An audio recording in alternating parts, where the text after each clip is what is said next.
ಆಳ್ವಾಸ್ ವಿರಾಸತ್ ರಾಷ್ಟ್ರೀಯ ಸಾಂಸ್ಕೃತಿಕ ಉತ್ಸವವು ರಜತ ಸಂಭ್ರಮದಲ್ಲಿದೆ. ಪುತ್ತಿಗೆಯ ವಿವೇಕಾನಂದ ನಗರದ ಶ್ರೀಮತಿ ವನಿತಾಕ್ಷಿ ಕೆ ಶ್ರೀಪತಿ ಭಟ್ ವೇದಿಕೆಯಲ್ಲಿ ಅದ್ದೂರಿ ಚಾಲನೆ ದೊರಕಿತು.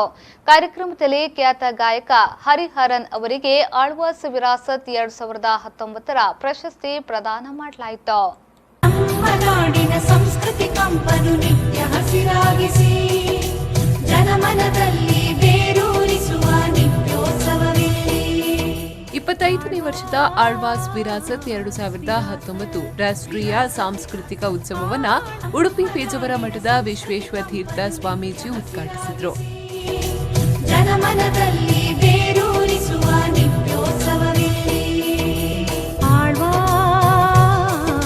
ವಿರಾಸತ್ ಬಳಿಕ ಆಶೀರ್ವಚನ ನೀಡಿದ್ರು. ಯೋಗ ತತ್ವಜ್ಞಾನ ಆಧ್ಯಾತ್ಮವೆಂಬುದು ಪೂರ್ವದಿಂದ ಪಶ್ಚಿಮಕ್ಕೆ ಹರಿದು ಹೋಗಿದೆ, ಆದರೆ ಪಶ್ಚಿಮದಿಂದ ಪೂರ್ವಕ್ಕೆ ವಿಕೃತಿ ಮಾತ್ರ ಹರಿದು ಬಂದಿದೆ ಎಂದು ಅವರು ತಿಳಿಸಿದರು. ಇಂತಹ ಕಲೋತ್ಸವದಲ್ಲಿ ಭಾಗವಹಿಸುವುದು ನಮಗೂ ಕೂಡ ಅತ್ಯಂತ ಸಂತೋಷದ ಸಂಗತಿ. ಈ ಸಂಗೀತ ಇಡೀ ನಮ್ಮ ಜನತೆಯ ಭಾರತೀಯರ ಭಾವೈಕ್ಯವನ್ನು ಬೆಳೆಸುವ ಒಂದು ಕಲೆ. ಈಗ ಸಂಗೀತ ಹಾಡುವಾಗ ಹಾಡು, ತಾಳ,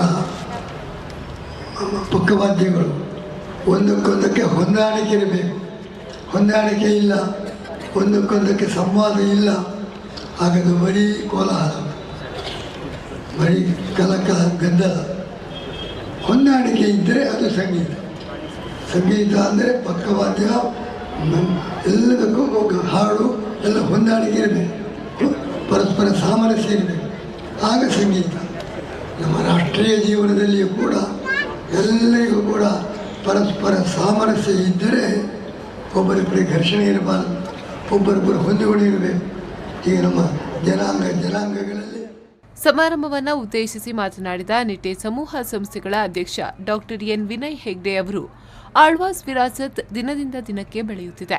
ನಾಡಿನೆಲ್ಲೆಡೆ ಆಳ್ವಾಸ್ ಸಂಸ್ಥೆಯ ವಿದ್ಯಾರ್ಥಿಗಳಿಗೆ ಮನ್ನಣೆ ಇದೆ. ಕಲೆ, ಕ್ರೀಡೆ, ಸಾಂಸ್ಕೃತಿಕ ಚಟುವಟಿಕೆಗಳನ್ನು ಉದ್ದೀಪನಗೊಳಿಸುವ ಏಕೈಕ ಆದರ್ಶ ಸಂಸ್ಥೆ ಎಂದರೆ ಅದು ಆಳ್ವಾಸ್ ಎಂದು ಶ್ಲಾಘಿಸಿದರು. ಈ ವಟಾರದಲ್ಲಿ 25-30 ಸಾವಿರ ಮಂದಿ ವಿದ್ಯಾರ್ಥಿಗಳಿದ್ದಾರೆ.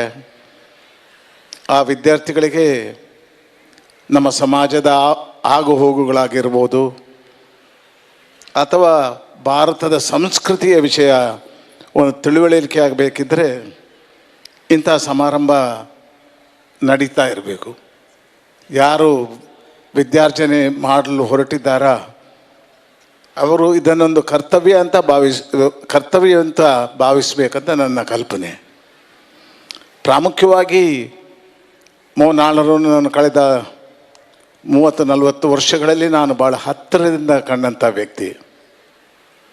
ಅವರ ದುಡಿಮೆ, ಕೆಲಸದಲ್ಲಿ ಶ್ರದ್ಧೆ, ಅದರಿಂದಲೂ ಕೂಡ ಯಾವ ಕಾರ್ಯಕ್ರಮಗಳನ್ನು ಮಾಡಿದರೂ ಕೂಡ ಅದೊಂದು ಅಚ್ಚುಕಟ್ಟಾಗಿ ನಡೀಬೇಕೆಂಬ ಒಂದು ಕಲ್ಪನೆ. ರಜತ ಸಂಭ್ರಮದ ಆಳ್ವಾಸ್ ವಿರಾಸತ್ 2019ರ ಪ್ರಶಸ್ತಿಯನ್ನ ಸುಪ್ರಸಿದ್ಧ ಗಾಯಕ ಪದ್ಮಶ್ರೀ ಹರಿಹರನ್ಗೆ ನೀಡಿ ಗೌರವಿಸಲಾಯಿತು.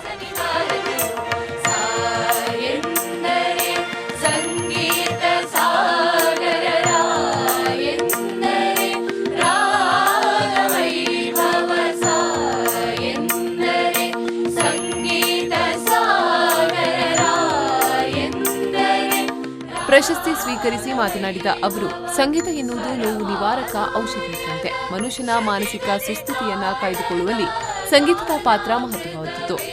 ಆಧ್ಯಾತ್ಮದ ಹಾದಿಯೇ ಸಂಗೀತ ಎಂದು ಅವರು ತಿಳಿಸಿದರು. On a level which a government does basically, and they're doing it all by themselves.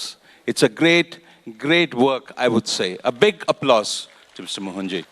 And about giving me the Virasat Award, I'm humbled by the experience that you have bestowed such a honor, a great award to me, and I would always remember this evening and that moment of time where I really had tears in my eyes when you gave me the award. Thank you so much. Alva's ವಿರಾಸತ್ನ ರೂವಾರಿ doctor M Mohan Alvar ಅವರು ಅತಿಥಿಗಳನ್ನ ಸ್ವಾಗತಿಸಿ ಪ್ರಾಸ್ತಾವಿಕ ನುಡಿಗಳನ್ನಾಡಿ ಪ್ರಸಕ್ತ ಕಾಲದಲ್ಲಿ ವಿದ್ಯೆಯನ್ನ ಕಲೆಯ ಜೊತೆಗೆ ಬೆಸೆಯುವ ಅನಿವಾರ್ಯತೆ ಇದೆ. ಸರ್ಕಾರಿ ಮಾತ್ರವಲ್ಲ, ಖಾಸಗಿ ಸಂಸ್ಥೆಯವರಿಗೂ ಕಲೆಯನ್ನುಳಿಸಿ ಬೆಳೆಸುವ ಗುಣ ಮೂಡಿಬರಬೇಕು. ಕೇವಲ ಸರ್ಕಾರದ ಕಡೆ ಮುಖ ಮಾಡಿ ಕುಳಿತರೆ ಏನು ಪ್ರಯೋಜನವಿರದು ಎಂದು ಅವರು ಹೇಳಿದರು. ಸರ್ಕಾರಕ್ಕೆ ಸೀಮಿತವಾಗಿದ್ದುಕೊಂಡು ಅದರ ಕೃಪೆಯಿಂದ ನಡೆಯುವ ಹಾಗೆ ಅಥವಾ ಬೇರೆ ಬೇರೆ ಒಂದು ಅಕಾಡೆಮಿಯ ಮುಖಾಂತರ ನಡೆಯುವ ಹಾಗೆ ಅಲ್ಲ. ಇವತ್ತು ಪ್ರೈವೇಟ್ ಚಿಂತನೆಯಲ್ಲೂ ಕೂಡ ಇಂಥದ್ದು ಮೂಡಿಬರಬೇಕು ಎಂಬ ಆಶೆ.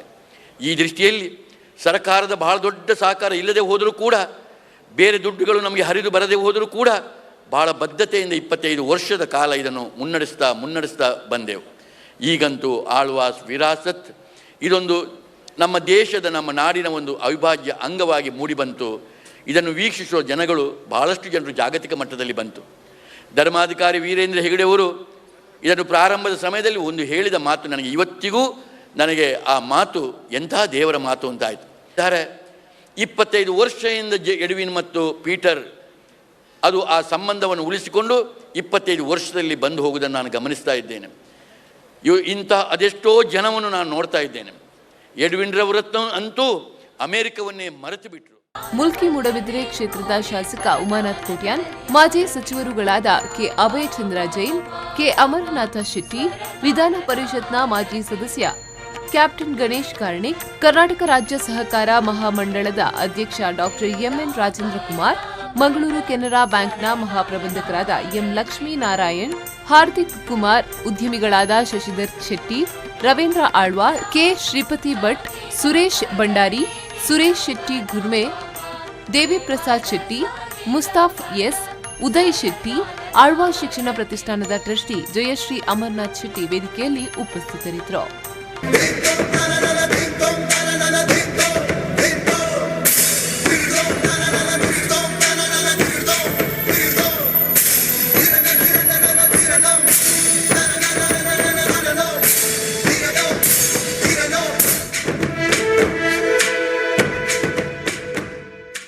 Bureau report, V4 News 24/7 Moodbidri.